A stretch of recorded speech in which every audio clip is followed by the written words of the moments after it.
Do we have a timekeeper? Yes. Okay, great. Okay. The French philosopher Denis Diderot once told a group of artists, "First of all, move me, surprise me, render my heart, make me tremble, weep, shudder, outrage me, delight my eyes afterwards if you can." And when I first heard this quote, I thought exactly of Baroque art, which does all of those things. Because I'm a studio art major, I feel that I should learn as much as I can about the influences in my life and the things that impact me emotionally.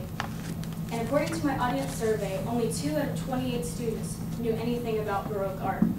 So today, I'm going to inform you about the context, the pioneers, and the characteristics of Baroque art.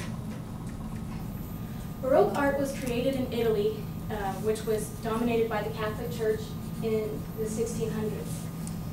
And according to Holland Cotter of the New York Times, and on August 8, 2008, she says, "Baroque art is a period style defined by virtuosic naturalism, kinetic emotionalism, and high-flying formal glamour.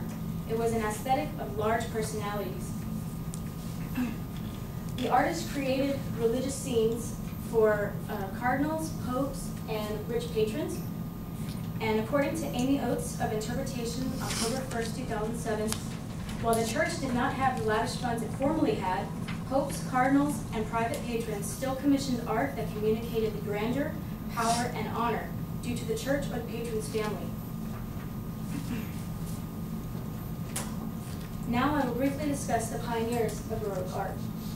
And the 2 pioneers I'm going to be discussing are Bernini and Carravaggio. Bernini was very egotistical, and he had many talents. He has several commissions that still stand in the Vatican if you go today, and the inside and the out. He is considered to be one of the first artists who created art solely for himself. And right there in the PowerPoint is a picture of the bust of Costanza, who was his mistress at the time. And what's amazing about Bernini is he seldom used models. So according to a previously cited article, the illusion of vivacity is remarkable, given that as often as not, Bernini lacked a live model to work from. A number of portraits were executed after, sometimes years after the subject had died. So, moving on to Carravaggio. Carravaggio was a very violent man, and he depicted many violent scenes in his artwork. He painted religious figures as ordinary, which was very controversial for his time, especially because they were very violent scenes. And unlike many people from his time that were artists, he used real models off the streets, meaning he went out on the streets and sketched people and used them for his composition. So, according to Peter Buckley, MD, of the American Journal of Psychiatry, early biographers of Carravaggio cite those who knew him personally as calling him turbulent and quarrelsome, a madman, and dragged down by his own temperament. Finally, let's go over the characteristics of Baroque art.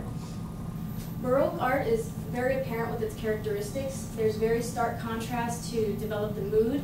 It's very theatrical, and there's a lot of emotional appeal, which the Catholic Church really wanted to convey to its audience to really inspire them. There's also a lot less realism in the faces of the people in the portraits and the sculptures, and there's a lot of anticipatory action and poses, meaning you can really feel that something's going to happen. There's also a lot of movement. They use a lot of diagonals, and everything just feels alive. And it fills you with a sense of awe because there's just so much going on. There's a lot of detail. In here you can see the fabric. They depict whether it's sheer, you can see the muscle still through the fabric. And there's fabric on St. Teresa there. This is a piece by Bernini, and it's just amazing. This is my favorite piece by Bernini. It's called The Rape of Proserpina.